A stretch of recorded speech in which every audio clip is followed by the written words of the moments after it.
All right, this is a video of the little log cabin that I live in. This is the addition that I just added on. Some people was wanting to see the what the finished product looked like, so this is the finished product. So got a few shelves in over there, washer and dryer, another shelf above that for some junk, and water heater. Not overly happy with that water heater. I'm going to upgrade that, and I'm going to add in another filter for hard water, so which is supposed to help keep that from sticking, building up lime in your water heater and on your faucets and stuff like that. So our water here is fairly hard, not super, but I'm still going to go ahead and put one in. I'm filtering for everything else, so I might as well add that too. Got me a little propane heater here, just temporary. For this winter when it's cold, it'd be nice to be able to crank up some heat back here for when you come in to take a shower. Don't know that I'll need it, but I got it, so I might as well have it in here. So water tank, 110 gallons. We fill it from outside. It fills and vents from out there. So and of course the water filter system, I filter the water as we're pumping it into the cabin. So everything in the tank's already been filtered. And I know I covered this before, but I have 2 sediment filters, an iron filter, and a carbon filter. So sediment filters are for any kind of solids. Iron filter is for high iron in this area. We're pretty fortunate. Ours is not nearly as high as most, but it's still higher than what it should be to drink it. I've had it tested prior to filtering and after filtering, and it's plenty good enough to drink after it's filtered. So and of course it tastes fine without filtering it, but the iron level is still higher than what you're supposed to consume. So, but it is nice and clear and all that. So and again, this is kind of a cheap off-grid water heater here that is pretty common.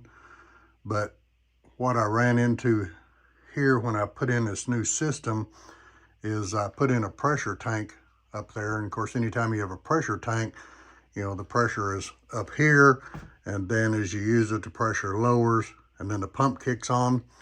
So with these cheap water heaters, these are basically a temperature riser, and it has valves on it here for water flow, burner height, and a high and low on the burner. So basically that just raises the water temperature a certain degree, and that's all it does. So as the pressure comes down, the water flow going through the water heater slows down, which causes the water to get hotter. And then as the pump kicks on, the pressure starts going back up.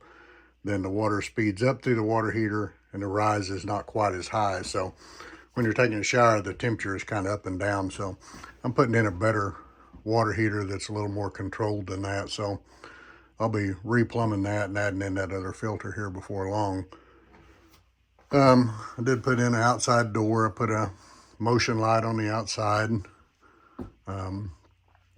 Dresser, another shelf. Got me a closet now so I can hang up my coats and stuff like that used to just hang on the wall in the bedroom, which was kind of a pain in the rear. So anyway, that kind of covers this. The lighting out here is 12 volt. Of course, shower. I have other lights up above here that I can turn on as well. But normal activity back here, one light's enough. So that's all I running on. When you're running on batteries, you're a little more conservative, especially now that gas is up to $5 a gallon. Running a generator, recharge your batteries, because this time of year we don't see a lot of solar. So anyway, then right there's the doorway I cut into the old log cabin. And then of course it comes from there into the bedroom. Got one window, looks outside. Again, storage is a big deal, so you see crap hanging on the walls. Bed, and there's actually drawers underneath the bed. There's actually drawers on that side over there too, but you can't get to them. And I don't have room enough to scoot the bed out where you could get to them. Another dresser here, little shelf for my DVDs.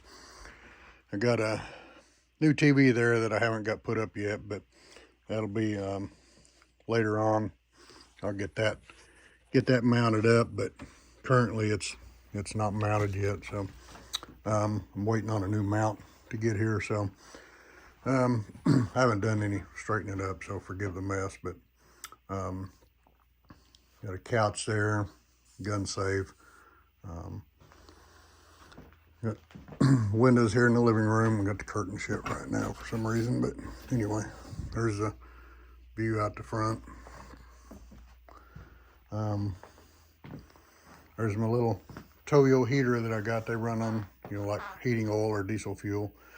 And I got it's a beaver fur that's on that board right there that I'm basically gonna try my luck at making me a beaver hat this year. So that's why that's there. I've got a pattern and everything. I'm gonna be my winter project to try to cut out and sew up a hat. So recliner there. You can see the board on the wall right there. That's where my TV is going to go. I got some kind of jumbled up mess of stuff right there. I got a piece of copper tubing I haven't pulled out yet, where the old hot water heater used to be.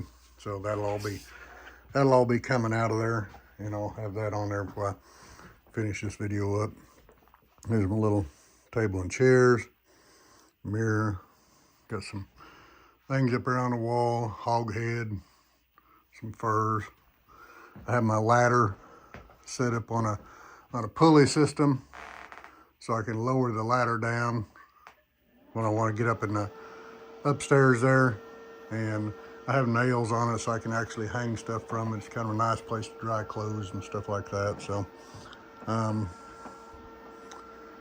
this new wall here, I put that in to try to reflect some heat away from my refrigerator. I know a lot of people like the really open floor plan, but myself, I actually prefer more separate rooms.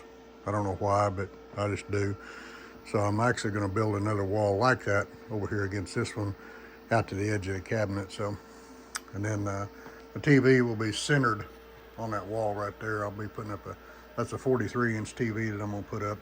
So I'll have that. And then of course, here's the kitchen. Again, just open shelves, nothing fancy, but there's some shelving there with canned goods, that kind of stuff.